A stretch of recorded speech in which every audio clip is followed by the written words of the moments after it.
to attempt to maintain the illusion that things are as they are. Things aren't as they are. Things have already become as they will be. The future is now not ahead of us. We're there. We're there. And the only question is, where do you position yourself now in this multidimensional matrix? I mean, I really believe, I think I said last night, salvation through skepticism, hope through skepticism, because it's too difficult to tell what's going on. The only reliable indicators in this world are feelings and mathematics.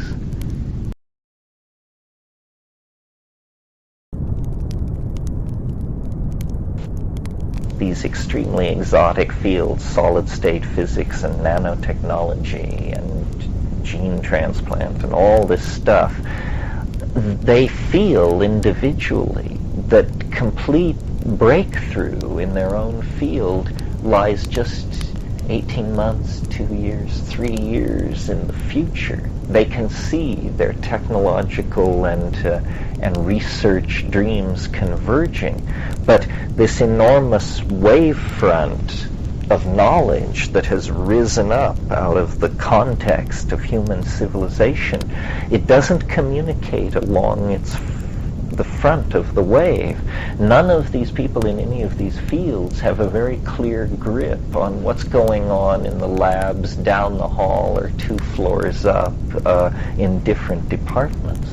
So what's happening is the human database has taken on a kind of self-organizing quality. It's no longer entirely being coordinated by political decision makers or corporate decision makers. It's just simply taken on a life of its own. And I've long thought that one way of thinking about what's going on this planet is that information is just simply bootstrapping itself to higher and higher levels of self-reflection and self-coordination, using whatever means are necessary. When geology was all there was, that was the medium. When biology was all there was, that was the medium. When, chipped flint and ceramic was all there was, that was the medium. And now, the electronic information transfer technology is so all-pervasive that it's as though information has come into its own. I mean, it is now very restless in its relationship with biology as it explores, the new world of silicon into which it seeks to transform itself. I mean, technology has become prosthesis for the human species, and it's our machines and our technologies that are now the major evolutionary forces acting upon us. It's not our political systems. It's these extra-sexual children, these mind children that we have assembled out of the imagination. And I find it very promising and very challenging and very interesting. I think that it is that somehow the way back to the archaic, to the world of ecological balance and low technology and retraction of toxic infrastructure and all of that good stuff doesn't lie in some kind of Luddite know-nothingism or some kind of fascist program of limiting population and this sort of thing. Although I favor limiting population, I just can't figure out a way to do it that leaves human freedom intact. Instead, it has to be a forward escape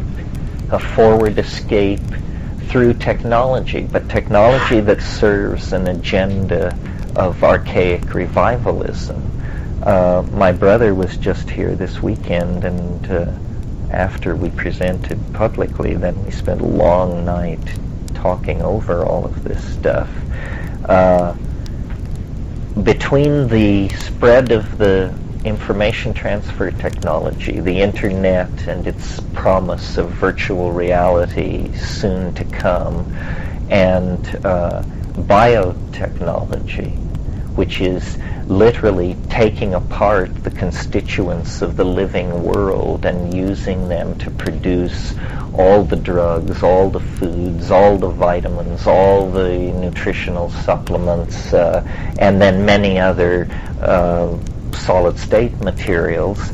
Between those two factors, and then nanotechnology, the technology of producing tiny machines made of diamond by the trillions, designed to do everything that nature does, so that cities can be grown like forests, and China can be fed out of matter compilers, and there is a complete break with the need with the agricultural cycle, so that the earth need no longer sustain the human population, and so then the human population, by breaking its reliance on the agricultural cycle, then you gain some political breathing room.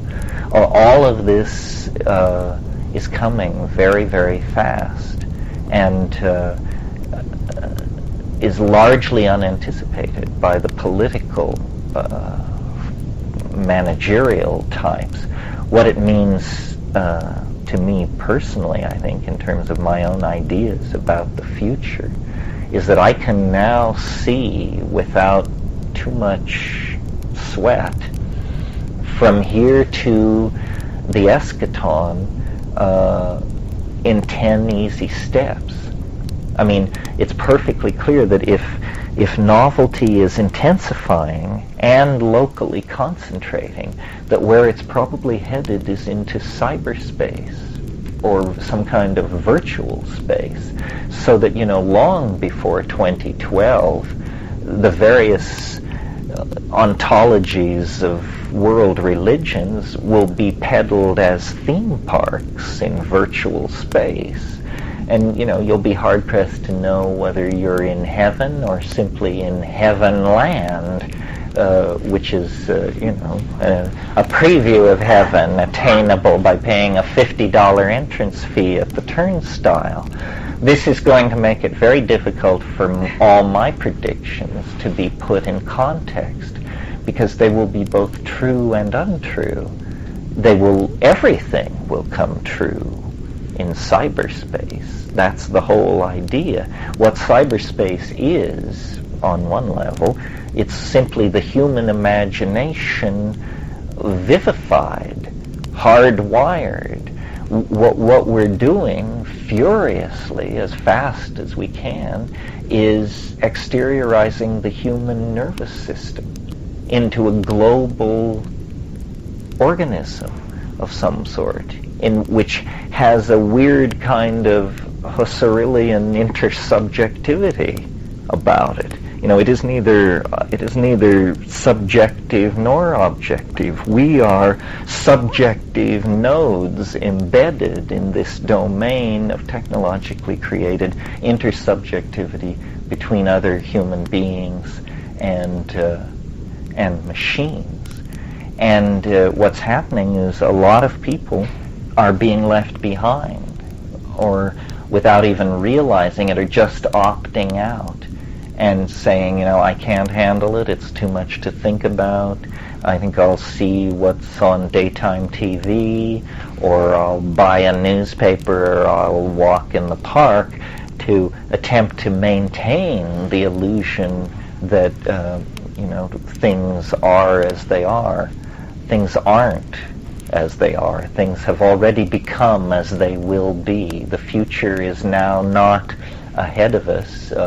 We're there. And the occupy in this whole situation is that of artist-producer, and that it's very, very important to not consume this stuff. That the world is being divided into artists and marks, to people who are like somehow initiated into a higher level maturity about what the society is about and how it works. It's a kind of street smarts, actually. And then the poor souls who just take it all for granted, you know, and actually are concerned about those families of Flight 800, the families, the agony of the families.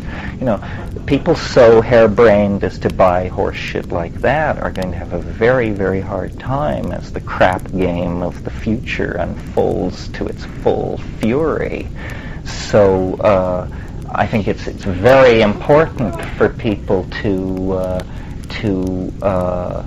define themselves as artists and learn tools and understand just how the game is being played in this informational jungle that is being erected, because you will either have a plan or you will become part of somebody else's plan. And there are a million plans out there waiting to ensnare the clueless. So more than ever, it becomes necessary to have some kind of anchor into a real modality. And, you know, it's too predictable for me to try and draw out the suspense. I mean, as far as I can tell, the only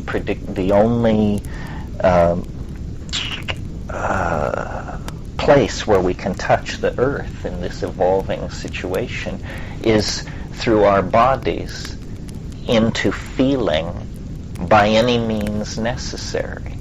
And that would certainly include psychedelics. The two books, or two very interesting books that I've read in the past year, and maybe some of you have read them. One is Morris Berman's Coming to Our Senses, and the other is David Abram's book, The Spell of the Sensuous. And both of these books are about feelings, essentially. And Whitehead, who I take as my mentor, created a mathematically formal metaphysic in which the primary datum of experience is feelings. I mean, that's a direct quote from Whitehead. The only thing you can trust at this point, and some of you have heard me say this before, is the felt presence of immediate experience, otherwise known as feelings, and mathematics. And mathematics is something that most of you have been denied in order to keep you marks. So all you have are feelings. And so it's very important to empower this dimension, which Husserl or Merleau-Ponty or somebody called the felt presence of immediate experience. Everything proceeds from that. Even thought is subsequent to feeling, and still more removed is any hypothesis about reality and any theory of morality and any theory of action and so forth and so on. And so, psychedelics, which have traditionally, I now think, played the role of deculturating people. I think the anthropologists got it slightly wrong. When you're taken out into the bushes and given some drug by the fellow members of your tribe, this is not that you are being made a full member of the society. It's that you were a full member of the society, and now what you're being shown is what's under the board, the tricks of the trade. You're being turned into not a full member of the society, but what my brother has called an extra-environmental. You're coming from outside. And this is a kind of maturity that many people never, not only never attain, it never enters their mind that such a state even exists. A state not of alienation exactly, but of ironical, sophisticated insight into the mechanisms of one's own culture and the cultural games that are being played. And, this rap would have been applicable at any time that it made sense, certainly any time in the 20th century. But with the rise of these technologies and the acceleration of all this novelty, it becomes more and more important to anchor it in this archaic value pattern accessible through psychedelics. And I don't say this with a sense of urgency. I think it's happening. I don't think there's a problem. I'm just sharing with you how I see it going. The people who are running the internet at the developmental and cutting edge level are very psychedelic. I mean, the connections are not lost, whether it's consciously or unconsciously apprehended. Somehow it can be sensed that the whole countercultural thrust since the 60s has been coherently one thing. It's about boundary dissolution and connectivity and strange pictures in your head, whatever that means. So it's the psychedelic experience from being a clandestine experience, and now I'm speaking of Western culture in the 20th century, from being a clandestine experience of an individual or of a karass, is becoming the general model for the organization of global society, whether anybody realizes it or not. This idea of all information in circulation, of a never sleeping global mind with all, what in a sense what's happening is that the unconscious mind is a luxury the human species cannot afford at this point in our dilemma. And so the unconscious mind is simply rising into consciousness by being hardwired into this global infrastructure. Well, so that's my take on it. What's your take on it? Does anybody want to say anything? Yeah. Well, I was wondering what this list of psychedelic plants was for, in terms of, are there differences in one's experience with these, and are there ones that are more or less readily grown in one's backyard or greenhouse? Oh yeah, well, it's common. What do they do to us?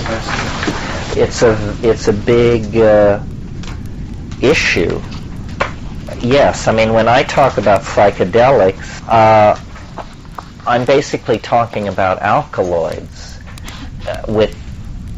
that occur in plant metabolism and have a history of human usage in Aboriginal shamanism. So that would be things like peyote, ayahuasca, mushrooms, certain snuffs, cannabis, datura, although daturas are not alkaloids, or maybe they are, but the subfamily is tropane.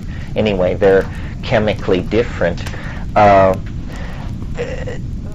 The notion here is simply that there are a lot of problems with accessing altered states of consciousness, and many of these problems are artificially induced by frightened governments restricting access.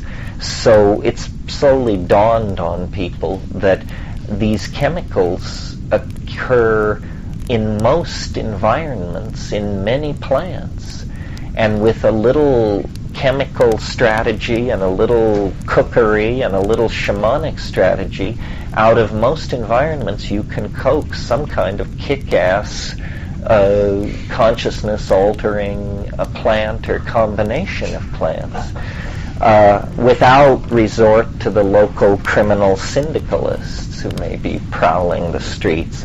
So it's sort of become a I don't know, I don't want to demean it, but a fad, a hobby, an avocation of people to grow these plants. If you want me to recommend one that might get you off, not kill you, and keep you out of jail, well, the one that we're all very interested in at the moment is Salvia divinorum. Salvia divinorum is a plant that for years was carried in the psychedelic literature as possibly hallucinogenic, but nobody could get off on it. It's a mint that grows in the mountains of Mexico. And then a few years ago, an anthropologist, Brett Blosser, some of you probably know Brett, he's been to Esalen, he was studying these Mazatec Indians and finally just put it to them, and they took him off in the bushes and, got him so loaded that he was raving about it. So then the chemists moved in. The chemists had visited the situation before, but with a simple alkaloid test. You have this thing called Dragendorf's reagent, and you mash it up with a plant, and if it turns color, it's got alkaloids. Well, you do this in the field. Well, they had tested Salvia divinorum, and it was negative for alkaloids, so having never encountered a psychedelic that wasn't an alkaloid, they felt confident in rejecting it.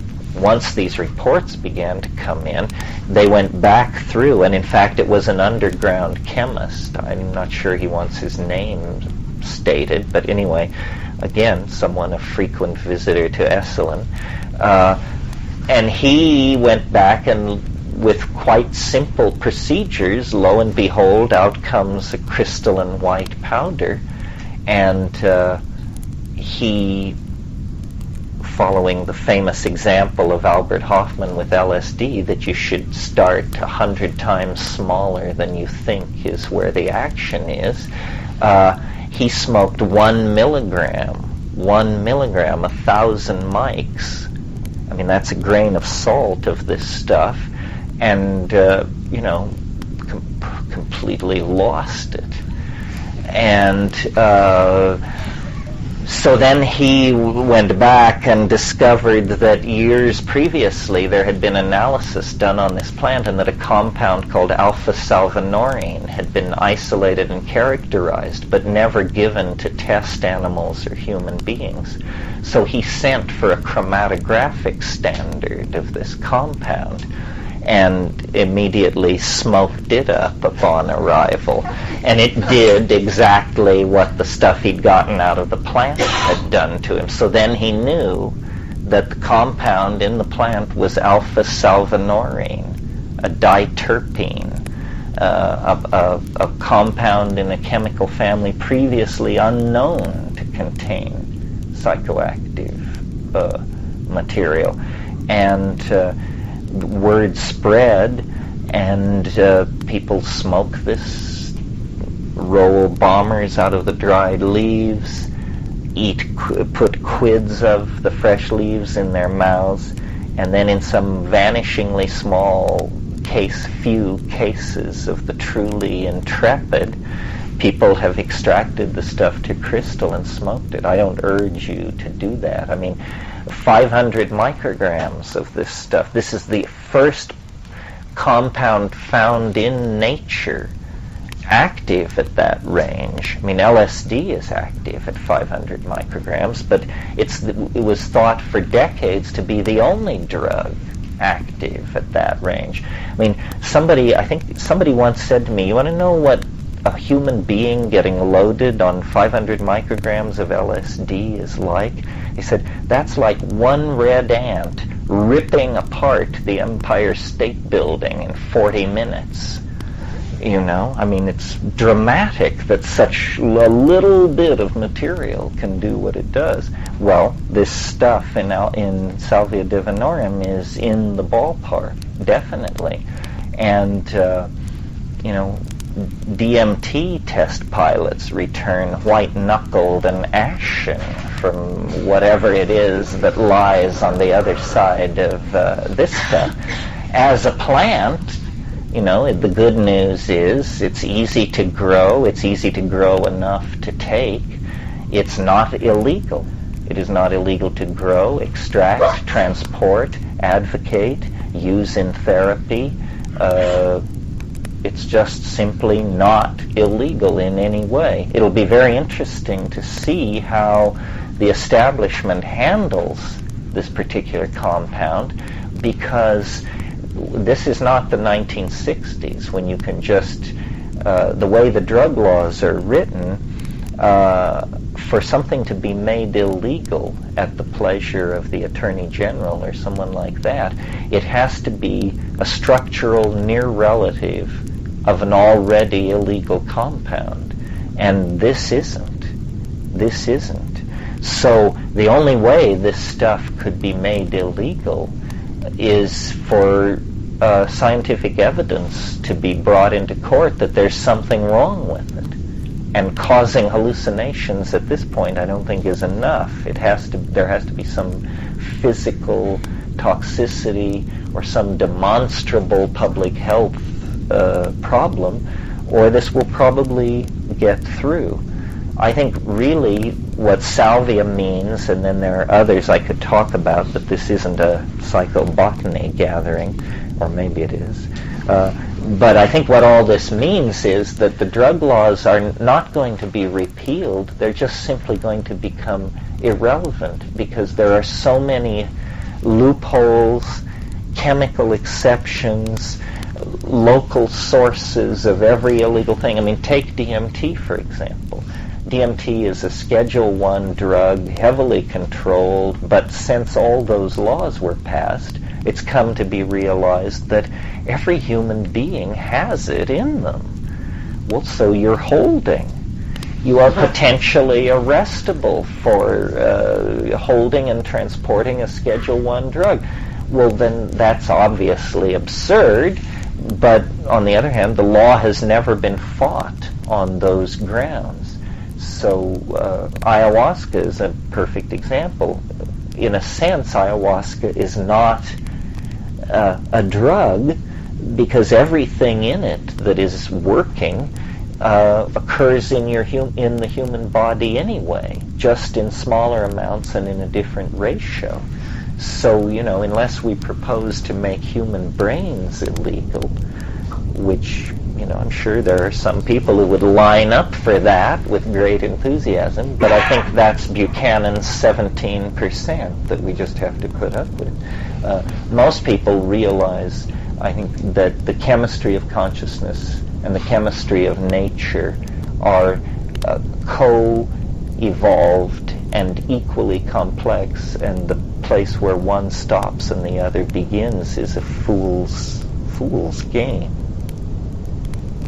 So if any of you are interested, salvia, it's easy to sit here. I mean, talking about psychedelics is very, very, very, very different from taking psychedelics. It's all very well to listen to me spiel my spiel, but the most important thing you could possibly do is actually somehow contort the contents of this evening to the point where it got you loaded. And that's probably best approached legally, safely, horticulturally, humbly, through salvia divina. How long does that experience last? Well, the way I like to do it, people do it different ways. The way I like to do it is I weigh about 35 grams of it, which is quite a pile, and then I remove the vein, the mid-vein of the leaf with my fingernail, just to drop the volume down. And then when it's all done, I have this very nice soft pile of green leaves. And then I roll it up and fold it up and put it in my cheek and lie down where I can see a digital clock. And what I'm waiting for is minute 17 or so. And right around then, you get visual streaming. purple and chartreuse blobs of light floating past your eyes. This is not the psychedelic experience. It's the prodrome of hallucination. You sometimes see this after orgasm. But in the case of the salvia thing, after 2 or 3 minutes of this, it doesn't go away. Instead, it, moves on to the next level. And this is extremely peculiar, plastic, stretching, folding, machine-like hallucinations. It reminds me, some of you may know, Salvador Dali's painting, Ode to the Revolution number 5, soft construction in baked beans. Do you know that painting? Well, yes, it's like that, and you sort of feel like that. And the hallucinations are very bright.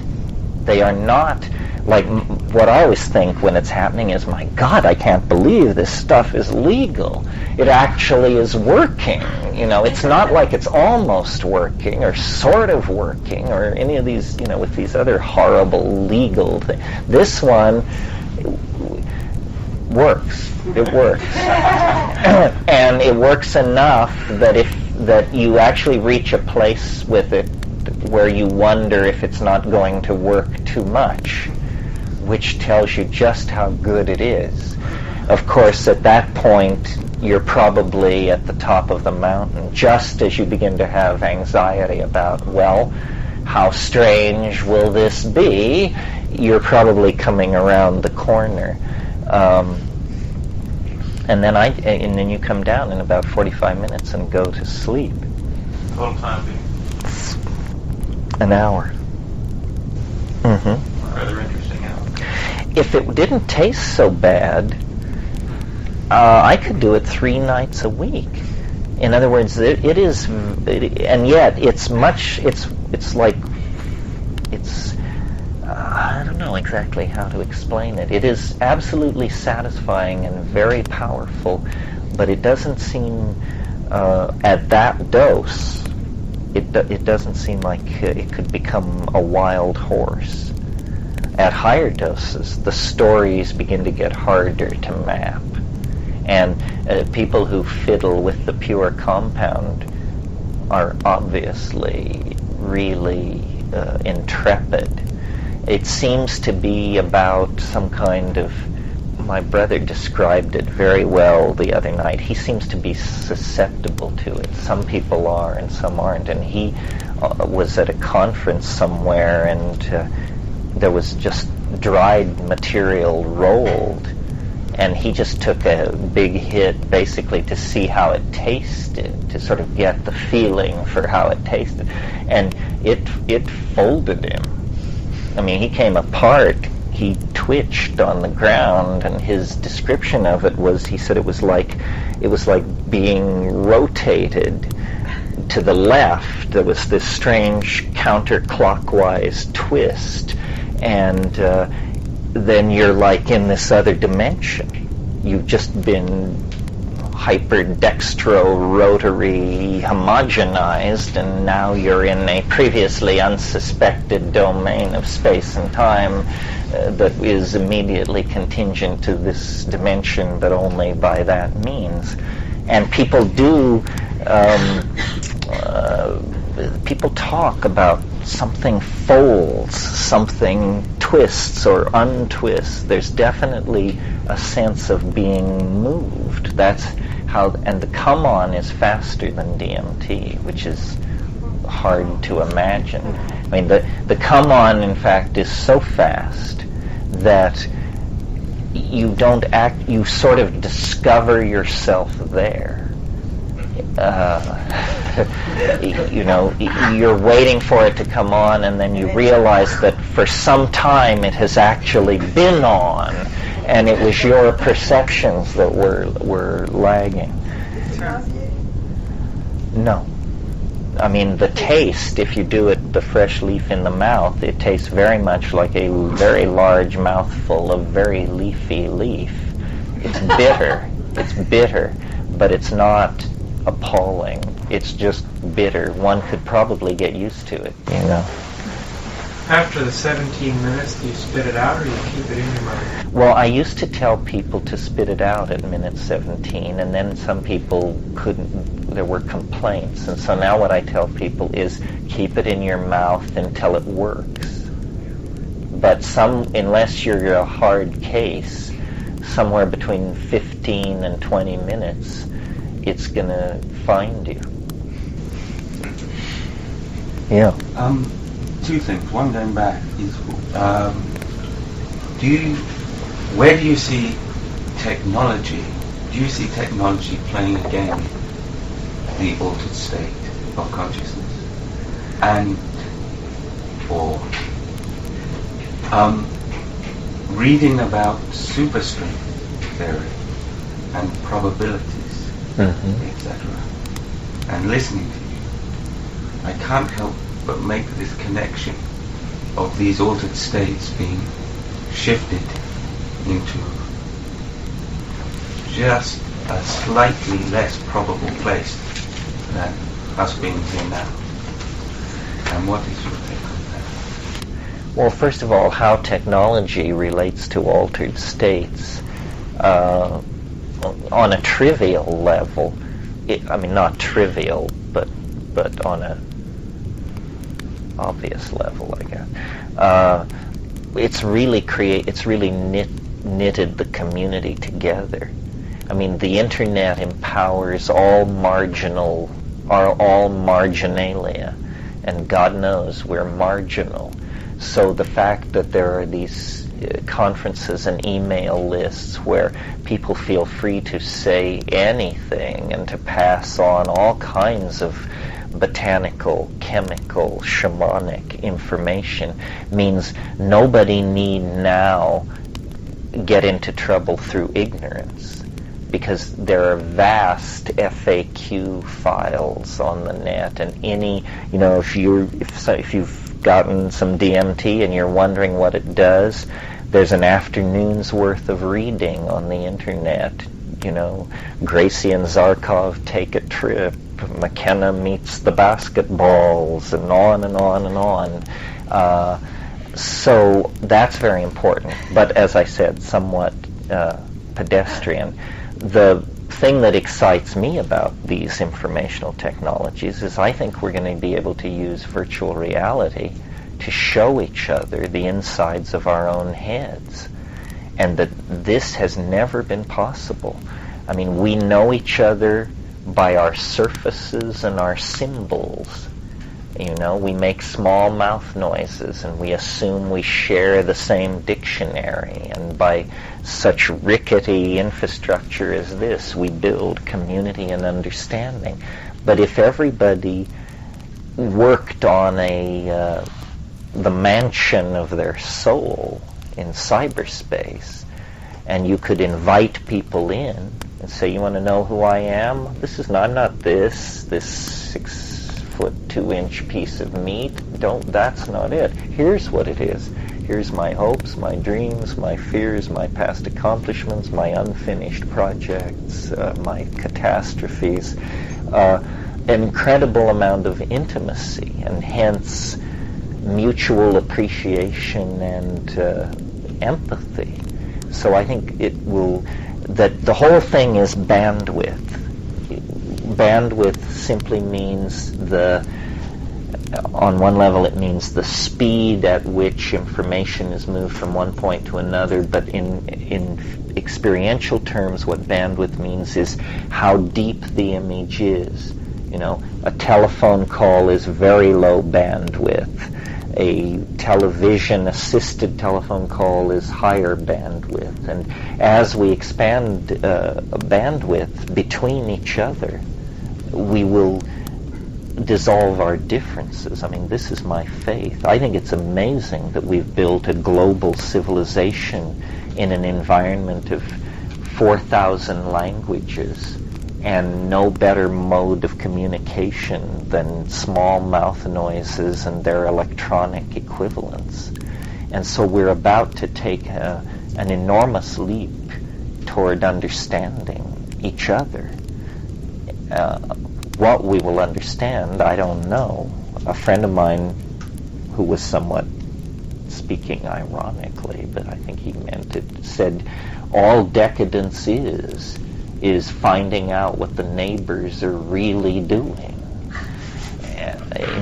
That what society is an elaborate structure to keep us believing certain things about each other which are in fact not true, and that when we find out they're not true, then we're going to have to deal with that. Imagining what these truths might be is food for thought, certainly. So virtual reality, will show each other the inside of our heads and our dreams, and then my own private obsession. I hope we can see simulations of psychedelic states. I mean, this is where all this graphics creativity and three-dimensional graphics power, and because anybody who has taken psychedelics much at all knows that there are realms of beauty in there, more astonishing than the Sistine Chapel or, I don't know, Angel Falls for that matter. I mean, the most beautiful things in the universe are inside the human mind. And, I was trained at one point as an art historian, and if art is the effort to get those mental objects into the shared world of social space, then art has a lot of catching up to do. I mean, the very best art has been very halting. You discover more art in your own head than the entire canon of Western art since the Renaissance. And who are we? Just ordinary people. So it will be immensely empowering. The question about superstring theory, I don't claim to understand it. I also suspect that fashion now rules the physics department, and it's all changing so quickly. Physics has for 200 years or 150 years, physics was the paradigmatic science. All sciences aspired to be as scientific as physics, because often in physics, theory and experimentally derived values will agree with each other out to 5 or 6 decimal points of measurement. Well, God, in sociology, if you get within 10%, you hail yourself as rigorous. So, and biology sort of falls in between there, but is very sloppy compared to physics. But physics is, once they pushed beyond the Hamiltonian model of the atom and into the domain of the quanta, the phenomena that are encountered are so counterintuitive that nobody knows exactly how to interpret it. I mean, the people who actually do the work of quantum physics on a daily basis work in a pure mathematical language and actually make a considerable effort not to try and think about what does this mean in English, because it means stuff so crazy that you can't even, that it's just so counterintuitive. I mean, for instance, a month ago in Science News they reported a beryllium atom that they were able to excite into this peculiar quantum state where, as far as any test they could tell, it was in 2 places at one time. Well, was it in 2 places at one time, or is it that English is simply inadequate to say what it was, and this is some kind of deceiving lower dimensional description of it? Non-locality is this phenomenon that was thought so squirrely and improbable that in the 20s, when they formulated the quantum theory, they had 2 quantum theories on the table in front of them, both giving identical predictions mathematically, but using different assumptions. And one of them had non-locality built into it, and the other had uncertainty built into it. and they thought uncertainty was a smaller outrage to reason, the non-locality. So they chose the Heisenberg-Bohr model with this uncertainty principle embedded in it. But now, in the last 5 years, non-locality, which previously was just this, it was sort of a joke that these equations predicted non-locality, but some people thought up experiments to actually test this, and non-locality is as experimentally verifiable as any other phenomenon in the quantum world. And what does it mean? It means that all matter in the universe is somehow connected to all other matter in the universe instantaneously, without subject to the inverse square law or the speed of light. And, you know, this essentially vindicates mysticism, which has been at loggerheads with the enterprise of Western science since it began. It also may mean, you know, the alchemists like to say what is here is everywhere, what is not here is nowhere. What it implies, it potentially, is that all information is immediately available, that we need not go to the Andromeda galaxy or the moons of Jupiter or anywhere else to find out the answer to any question. Somehow information is holographically and fractally and homogeneously distributed through the space-time matrix. Well, God, if you could get a technology together based on that, it would be the greatest revolution since the birth of human language, or something like that. Yeah. I suspect that life is a great enough technology to be able to. Yeah, I suspect so too. One of the things I mentioned, and one of the things. I have to worry about if I have a concern about the machine part or the hard wiring, is that it can take the attention away from the biological. my being able to do that, you know, which may mean needing the help of some other minds and stuff also to be able to kind of reach that.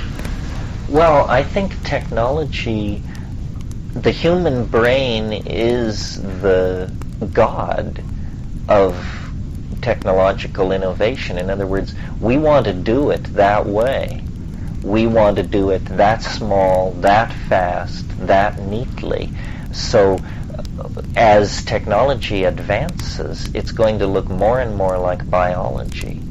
Nanotechnology, which, as you all probably know, is this evolving technological field where you work with single atoms.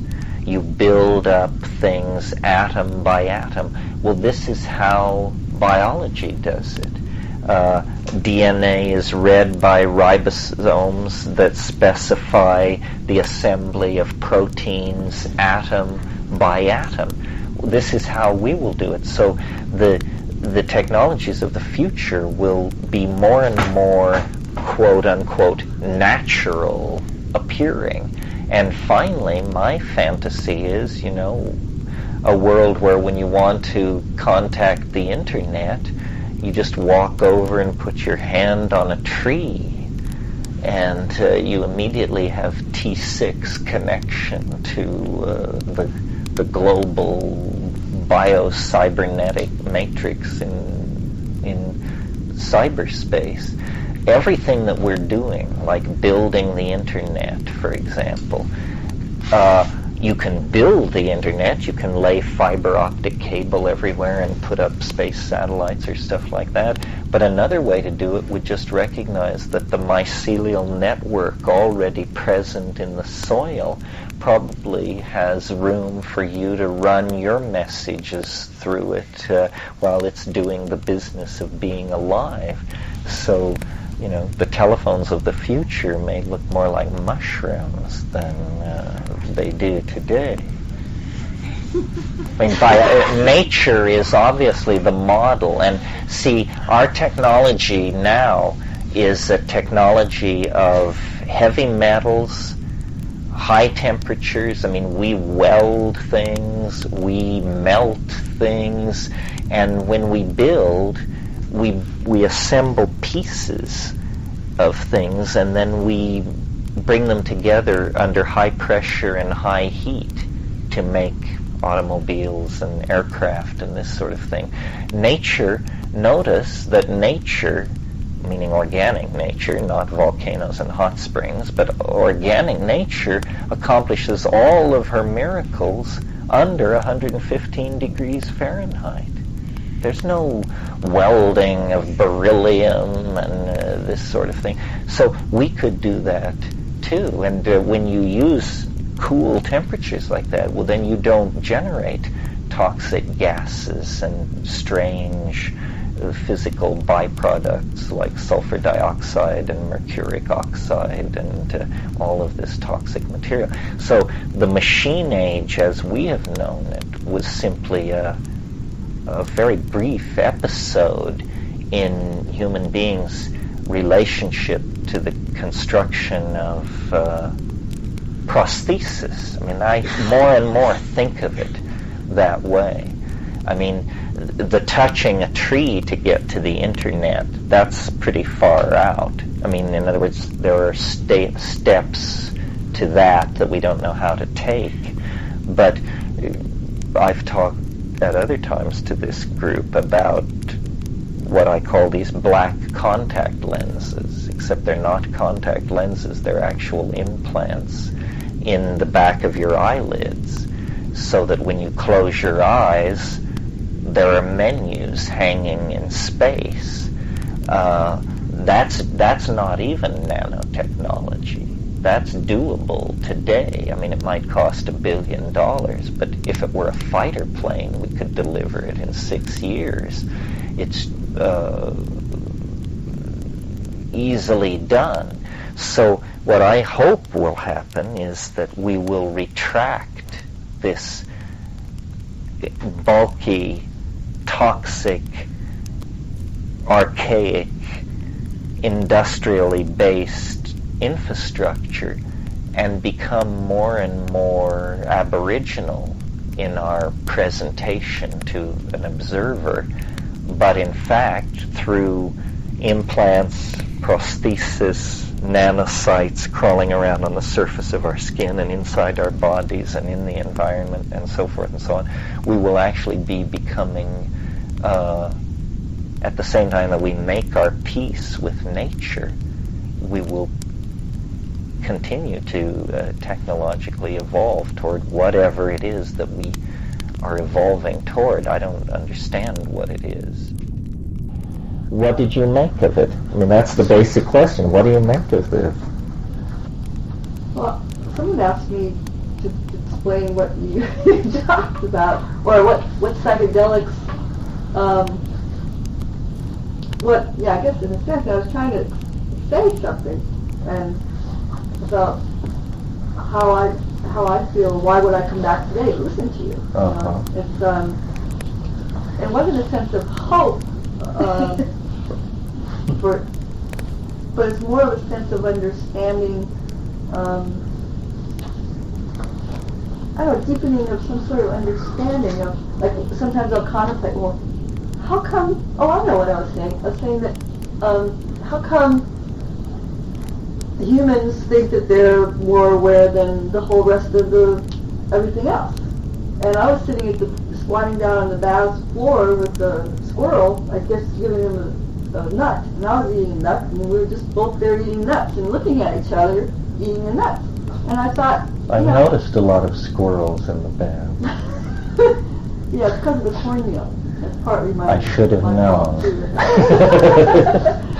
But it's like I felt like we were just sitting there eating nuts together, and we're on the same level. And we're like, I was raising my eyebrows, going, "Good nuts," you know. And the squirrel started doing this thing with its jaw. I guess it doesn't have eyebrows. kind of answering back. And my thought was, well, the whole part of like psychedelics is you start to feel like you're in oneness with all the other atoms around, whether it's a tree or rock or another human being or an animal or whatever, and it's that feeling of oneness that rather than that thinking, oh, I'm more conscious than anybody, all the other animals on the planet, that you go, aha, and you feel really good about. And that's kind of that feeling with psychedelics is you feel more connected with everything. And so in a sense, all of a sudden I thought, well, maybe this is a flip back. Now we take psychedelics and we feel the separation of, oh yes, I'm more of higher consciousness rather than the original, which was the union with everything. So, well, one of the things my brother mentioned this weekend to me was the idea that maybe we could come to a place where every eye that looks out at nature had intelligence behind it, and the concept of human intelligence, that dead song, "You Are the Eyes of the World," if we could somehow disperse intelligence into nature. I mean, maybe this is what the human mission is to bring intelligence into focus and then somehow give it back and awaken the natural world. Not to say that it isn't awakened. Who can presume to know? One of the nice things about being in Manhattan is you never have to worry that you're the smartest person in the room, because you never are. In other places you might be able to get this together through intense social management, but there it fails. Sort of like being in a rainforest in that sense.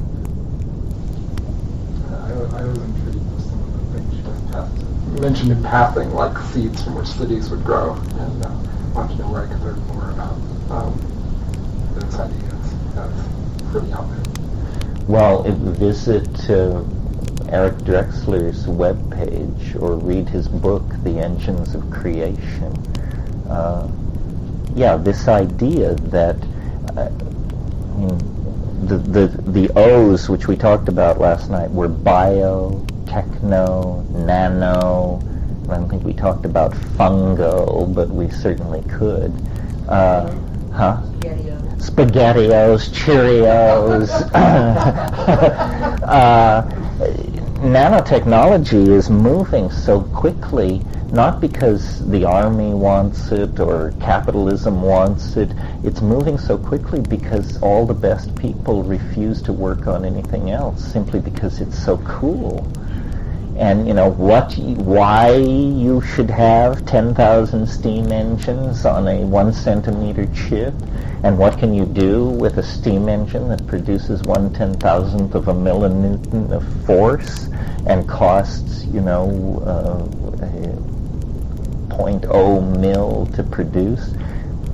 It remains to be seen. I mean, it's an entirely different way of thinking about what machines are. I mean, not only, as I talked about last night, getting away from toxic high temperatures, but just the power over matter that represents is some kind of arrival at the end of a long technological road that we've been pursuing since the first flint was chipped, maybe 500,000 years ago. The holy grail of nanotechnology is this thing called a matter compiler.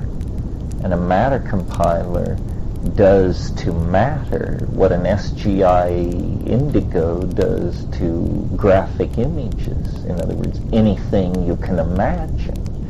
And it builds three-dimensional objects essentially out of air, out of mud, out of slurry, seafloor, some rich, heavy metal rich slurry of material is coming into this thing, and out of it are coming sewing machines, mandarin oranges, bicycles, electronic components, SpaghettiOs, and in Neil Stephenson's novel The Diamond Age, rice. they're feeding China out of matter compilers. That's what I referred to last night when I said how revolutionary it would be to break the human agricultural cycle, and what a relief this might be for the earth if we didn't have to produce our food by agricultural methods. Vast amounts of the earth could be reclaimed or turned fallow. There have been revolutions like this before that have forestalled human and ecological catastrophe. For example, cities themselves, the decision of human beings about 10,000 years ago to aggregate very tightly into fixed settlements, it probably gave the earth a great deal of breathing room for a long time. If we had continued with our system of nomadic pastoralism, it required thousands and thousands of square miles to support very small populations. So, in a sense, there have been in the past episodes where we took steps to slow our impact on the environment. One of the funny things that emerges out of nanotechnology, from my point of view, is, I'm very gung-ho for the idea that there isn't much time left, and that 2012 represents this huge phase shift, and it's only now 16 years away. But a funny thing, with nanotechnology, you can stretch time by a factor of 1 million. Even though 2012 is only 16 years away, with the correct technological approach, we can forestall it forever by simply scaling down, so that when you live in the domain and at the speed of microbes, 16 years is 50 million generations in the distant, far-flung future. It's weird how time is plastic and subject to scale in that way. What is it about you focus on? If what the universe is doing is generating and then conserving and then novelty and then building further novelty upon it, well then in some sense we represent the novelty of novelties of novelty. We are where nature's eggs have tended to all roll to the bottom of the basket, and we're it. And so then our role in transforming the planet, the ecosystem, our social systems and technologies and everything becomes much more part of a cosmic drama, a continuation of the evolutionary drama. And then the question, but the really weird part of this whole rap is the nearness of this date. I think you could peddle this pretty easily if you were just vague about the date and said something like sometime in the next 1,000 years. And then people would see who couldn't line up for that. It's this it is now thing, sort of the guy with the beard on the corner, repent and be saved. I don't know what led into that, but time is a very interesting problem and not well dealt with, I think, in Western science. Probability theory is very fuzzy, and as the answers required or the questions asked in science become more precise, it becomes less satisfying. Albert, are you ready to go? No, I'm just... Launch when ready. I'll ask you sort of a query. Just sort of tying back to something you were talking about with the nanomachines. You were saying that you could sort of stretch out time by scaling down. And the fact that sort of this great thing that was going to happen in 2012, it was okay. That's the flavor of it. It was okay because we could sort of scale time up for us. We could learn to stretch it out. And I'm just curious, and I'm bringing this up again, or going back to this just because it sounds relevant. How time can be stretched out in that way. If you could talk more about that. Is it just about more events happening? Well, that's one thing. It's just simply more events happening. In other words, at that nano level, activity is so furious that in terms of events per second, there are millions of them at the quantum mechanical level. But there is a deeper level than that, and that is the attractor in the phase space, if in the novelty theory, is somewhat like a black hole. Well, a black hole has this thing called an event horizon, and so to an observer exterior to the system, let's think of a spaceship approaching a black hole, to an observer outside the system, the spaceship appears to eventually disappear down the drain and is sucked into the hole. But because of relativistic stretching inside the hole, for the people on the spaceship, essentially they fall forever. They never reach. They never move beyond the event horizon. And so time is very plastic and slippery, and you cannot assume that what one observer is assuming is general for the system. That's why, I'm very sort of tongue-in-cheek about all these apocalyptic prophecies and when we get there and what will it be like and those kinds of questions, because it is a singularity, it's bound to be hideously slippery and difficult to actually confront. So falling forever, like for instance, one way to think of the time wave, because and for the group I'll say, the assumption that is operating in novelty theory is that you have a series of nested cycles, and that each cycle is 1/64th as large as the cycle that preceded it. So let's say we start, just for purposes of example, with a universe whose age is 72 billion years. That's a lot longer than is thought to be the age of this universe, which is somewhere between 12 and 16 billion years. They're fighting over it now in the captain's tower. But let's imagine a universe of 72 billion years with a built-in collapse factor of 64 and a nested set of cycles of natural law. Well, then 1.8 divide 72 by 64, and it's a number like 1.3 or something. So 1.3 billion years before you got to the end of this 72 billion year universe, there would be a transition into a new regime of natural law. Maybe it's biology. Well, then divide 1.3 billion years by 64 and you get, I don't know what, let's take a guess, 275 million years.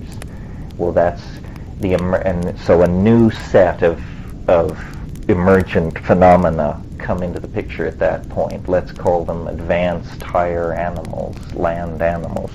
Well, then the next cycle is 1.4 million years. Well, or 2.5 million years. Well, so let's call that the emergence of the higher primates.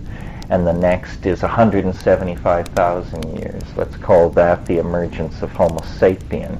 And the next is 4,500 years. Let's call that the history of the world. And the next is 67 years. Let's call that World War II to 2012. And the next is 384 days. And that's the year of the jackpot that begins late in 2011. Now, notice that at this point, we have gone through 6 or 7 levels. In order to get to the domain of Planck's constant, 6.55 times 10 to the minus 23rd erg seconds, technically known as a jiffy. In order to get down to the realm of the jiffies, which is the grain of the universe in quantum mechanical terms, it's going to take 13 more involutions of that cycle. So what we're saying is a universe structured like this, with this collapse factor in it, a universe 72 billion years old, would undergo 2/3 of its morphological unfolding. In other words, 2/3 of its developmental processes would occur in the last 6 days of its existence. Do you see what it is? It's the spin-in. It spins faster and tighter. So half of the evolutionary unfolding of that kind of universe would occur in the last few days of its existence. Most of it would occur in the last few milliseconds as it transited level after level after level. That's the kind of situation that I think we're in. And each epoch becomes a dimension for the expression of feeling and complexity in some kind of Whiteheadian sense. Each one of these is, in and of itself, a universe of feeling and intentionality in the history of the universe as it makes its way toward the point singularity where all things are cotangent and all limitations are overcome. So trying to feel where we are in that process, saying there are only 16 years left is one way of thinking of it. Another way of thinking of it is that the universe still has 2/3 of all of its development ahead of it in the future. Does that address your thing? Yeah, no, that's helpful. Thank you. I'm curious if you have any ideas about what happens at that singularity. I mean, does time lose meaning? Is it just kind of like asking the question, where's the point south of the South Pole? Yeah, I mean, I'm just curious what happens to time at that point. Is there something like 2013, or are we just sort of in a... I mean, what I guess I could imagine is that just because... I mean, I'm just... Well, it seems to me what happens is that this cotangentiality phenomenon is happening now. In other words, what's happening is that three-dimensional space and time is becoming more and more connected. Everything is becoming more connected. Well then, so the logical extrapolation of that process is that you will approach a point in time where everything is connected to everything else. Well, so then the question becomes, or the question that's being asked is, what happens after that? And I think the answer is that the process of connectivity somehow bursts out of the dimensional confinement, and then you get an entry into hyperspace, whatever that means. In other words, the information has filled the system, and somehow then it bursts the bounds of the system in some kind of, a Gödelian explosion of some sort. And then it begins to define itself in a higher dimension. And life, we see that nature does this. We just can hardly imagine what it is like to experience it, and what it is like in a regime of conscious intelligence. One thing that I've thought about, trying to imagine all this happening without, the direct descent of God Almighty into the stream of history and such imponderable and difficult to picture scenarios as that, is there something that could arise out of us which would fulfill this, and somehow everybody could say, yeah, well, they were right and that did happen, but nevertheless we can still, have sausage for breakfast. Well, one thing that I've thought of, and I've talked in these groups about it a little bit, is what the vicissitudes of the wave seem to describe most accurately when all the shouting is done is technological and intellectual advance. And so is it possible that this bursting out of the Newtonian three-dimensional space-time continuum could be a technological breakout? And it could take the form of a very, very powerful engine of some sort, like that could push a large mass close to the speed of light. But more appealing and easier to understand, I think, is a time machine. But it occurs to me that there may be something else happening here. And again, to understand it, here's a metaphor.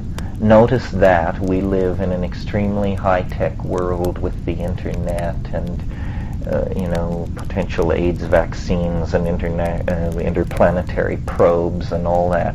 But some people in this world are bare-ass naked in the rainforest trying to decide if they're going to go with boats, which they've been observing and have now decided are here to stay. Well, if you ask the question, who's influencing who, clearly we have an overwhelming influence on these rainforest people.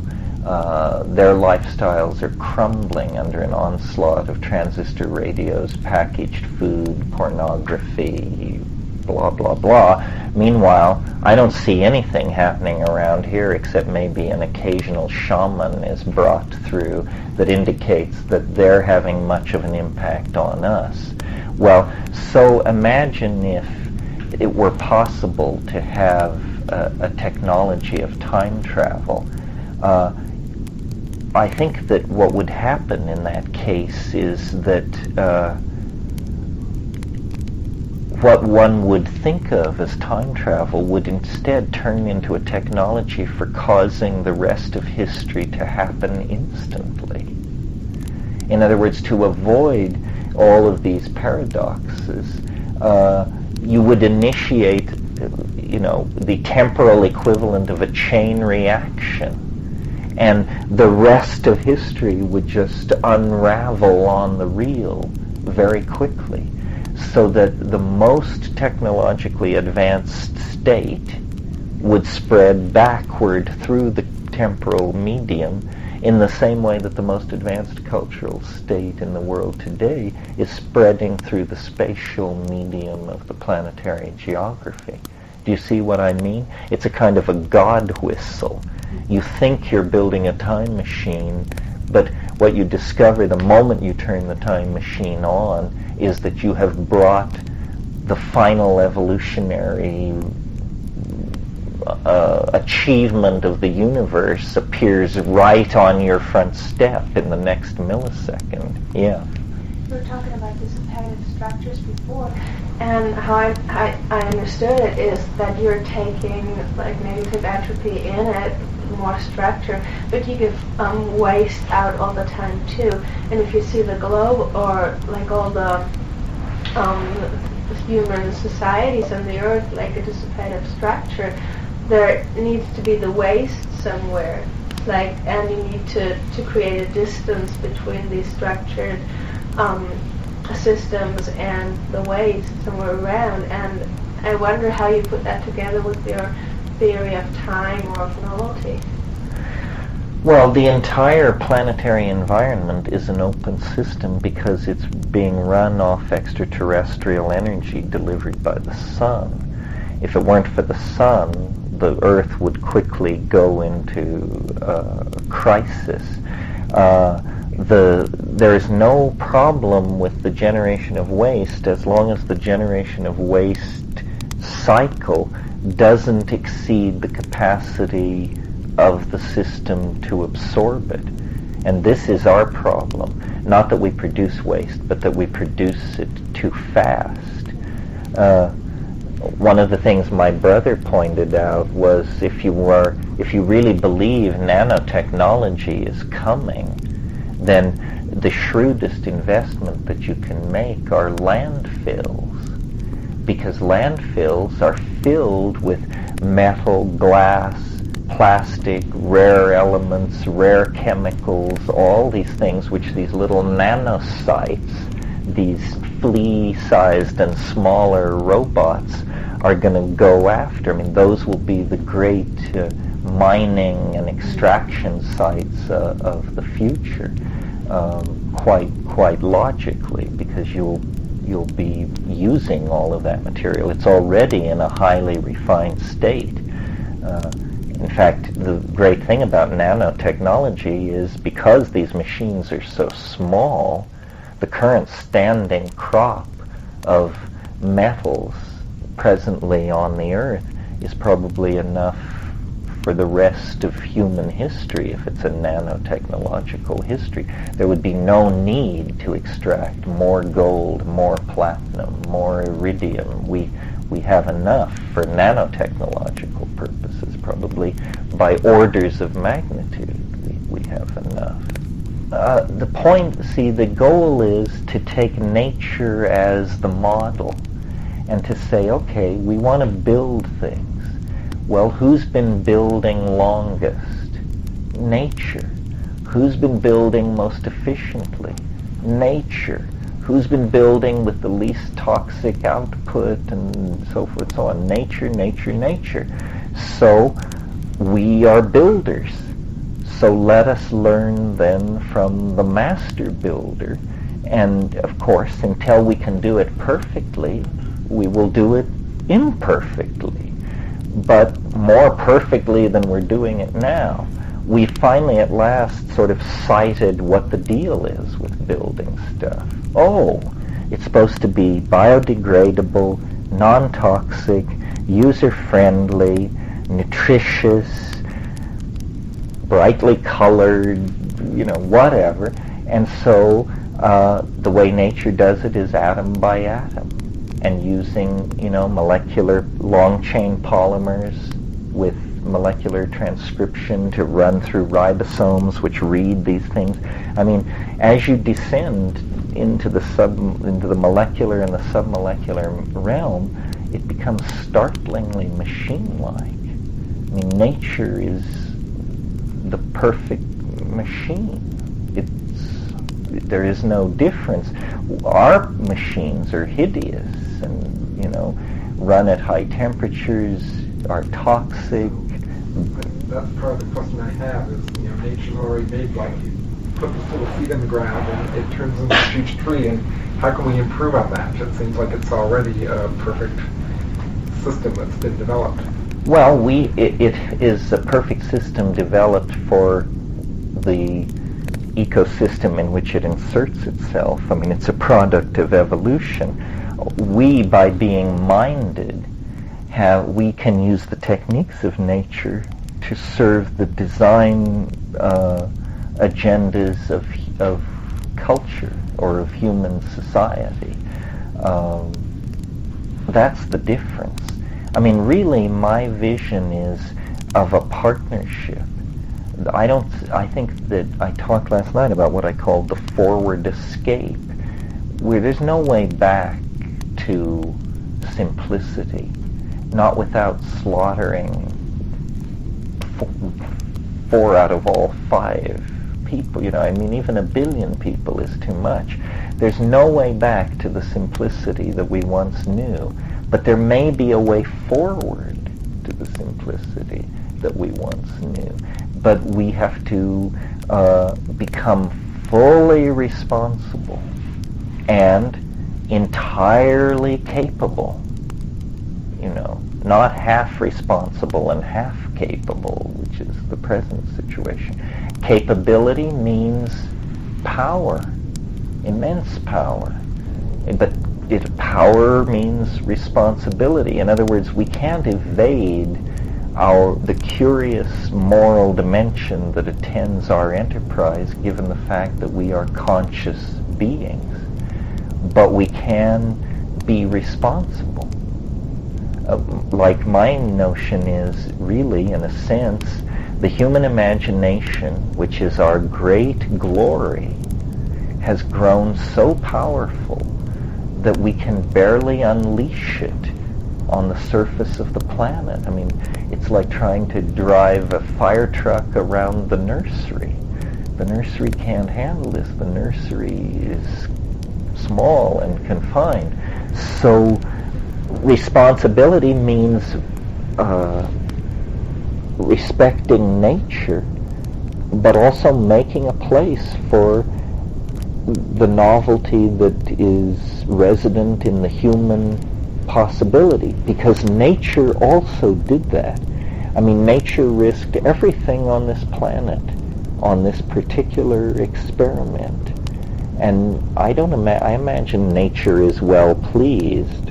I mean, we're as successful as everything else nature ever attempted to do. I mean, when she wanted to make octopi, she made them. When she wanted to make machine-building, neurotic, tormented human beings, she made them in spades. Well, what if something like the Cultural Revolution in China were to occur? There you had a group of people who decided to destroy everything that was old and traditional in that culture. What if humans came to the point where they realized that all our technology was so grossly unsatisfying that we just kind of went on some kind of rampage to destroy everything that was modern and technological in some kind of self-destructive mode in order to get back to a more nature-based, satisfying lifestyle? Well, this could probably be done, but I would bet you that as soon as people pick themselves up off the floor, they'd start the long march forward again. Because I think tool making is, what we do. And it's just irrepressible.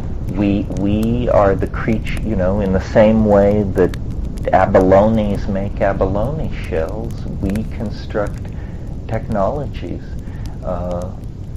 It's irrepressible, I think. I mean, it might take different directions. Like maybe you're thinking of Dune, where this was in Frank Herbert's science fiction novel, they had a rule: thou shalt make no machine in the image of the human mind. And in the name of this rule, they had destroyed all computers, and consequently, they were telepathic, and they had powers of language and telepathy. But on the other hand, it was a startlingly primitive world. I mean, our thing is not, I don't think we can, our machines are such a basic part of our cultural toolbox now. For instance, the world price of gold is set every day by machines. The decisions as to how much titanium and silver should be extracted from mines to enter the pipeline of the manufacturing process, this is all determined by machines. Now in Silicon Valley, when they want to design a chip to meet certain engineering specifications, they don't design the architecture of the chip.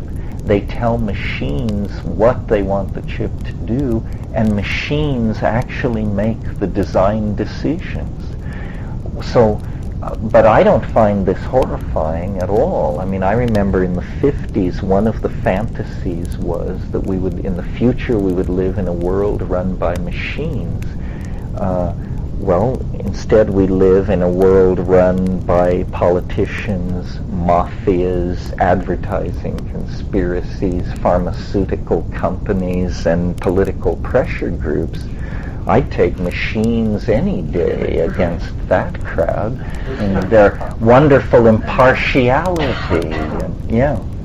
I mean, when listening, that's the question I ask myself: is this radical change of psychology with the power base, with our concept of what power is, our egos hanging on? Is it the return to this pre-ego state with the technology to assist us? In a sense, I think it is, because I think you're right, that power has always before meant ideology. The Christians had the power, or the Marxists had the power, or the Nazis, or the communists. Now, I feel like we have come to the end of ideology, that the bankruptcy of ideology is displayed for all to see, and that the business of government and destiny, which used to be in the hands of ideologues, has moved over into the hands of managers. And it's all become rather humdrum. It's all about, will the investment policies support the health care promises made to the population? Will the production of drugs meet the demands created by the ebb and flow of epidemic diseases? It's all about management. I think our exhaustion with ideology is very healthy. I don't think there are good and bad ideologies. All ideology is bad, and it's taken us, 1,000 years to sort this out, and we had to have Auschwitz, and we had to have Stalingrad, and we had to have just how many times did you have to have your nose rubbed in it before you realize, that ideologies are cultural means. They are the most confining of the cultural means. I mean, that's where culture gets real ugly, is when you rub up against its ideologies. So by turning a lot of these middle management and bureaucratic functions over to machines, we're signaling that we're not interested in that anymore. And yet the ego, I see ego as alive and well as it's ever been in my lifetime. Well, ego is not the same thing as ideology. I agree with you.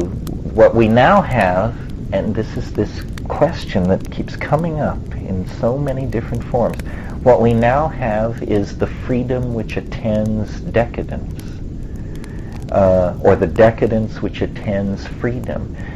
By being liberated from ideology, we essentially are invited to be all we can be, but we are free, in James Joyce's phrase, to flop on the seamy side. And, without Christianity, without democracy, without, these great inspiring. And so this is the question, why does all freedom end in sadomasochism? Why do all efforts at liberation end in recidivism and repression? Is this a natural law, or we've had a bad string of experiences with this, but it's not writ in adamantine? For me, it's an issue of, are we afraid of ourselves? And we inherit a huge bunch of ideological baggage, not only Christianity, but Freudianism and Marxism, which requires, a dictatorship of the proletariat and so forth and so on. We inherit all kinds of ideological baggage designed to make us fear ourselves. I mean, what is held against any theory of excess freedom is that it will bring chaos and anarchy. Well, this may be precisely what the doctor ordered. Beyond ideology lies chaos and anarchy. The fact that the internet is so chaotic is, I think, its great charm. It seems like a frontier, no law west of the modem yet, and hopefully not for a while. I mentioned in another context, but not to this group, but I guess this is in the air, this French historian, and I don't know exactly how to pronounce his name, but Raoul Vanegan, who wrote this thing called the Movement of the Free Spirit. And it discusses a heresy that had great currency in the Middle Ages. And the heresy had many names and different forms, but it always revolved around the proclamation that human beings are perfect. Human beings are perfect. And it was fascinating to feel my own reactions as I read this, because I certainly am, I don't consider myself Catholic in reflex, and I'm trying to be a good anarchist, and I lean toward the idea that man is perfect. But reading about a group of people who absolutely believed and acted this out pushes you up against it. Because, if man is perfect, theft is all right, murder is all right, murder of your own children is all right, on and on and on. So then you think, well then, so apparently I don't think man is perfect. Well then, so where do I draw the line? The fact that people in the 1200s could make this leap to proclaim this and then to live it. They lived it. So they didn't work, and they didn't stay in the villages, and no one would have anything to do with them except people who agreed with them. And so there was this counterculture in medieval Europe of these large camps of people outside major towns where everybody who was there, by being there, was committed to the idea that anyone could have sex with anyone else, that anyone could take anything by anyone else and use it as their own, that no one had to answer to anyone else, that there was no authority, so forth and so on. Well, the church burned these people with endless zeal. You can imagine. And even for us, reading this, it shows you how deeply we carry the idea of our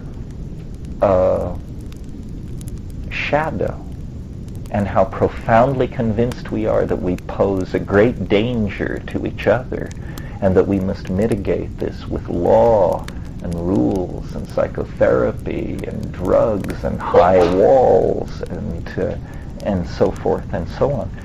This bombing of these airplanes and then the Olympics and the stuff on and on and on is so clearly designed to replace the rather, I imagine, unviolent and humdrum world you live in. I mean, when was the last time you saw several people blown apart by plastique?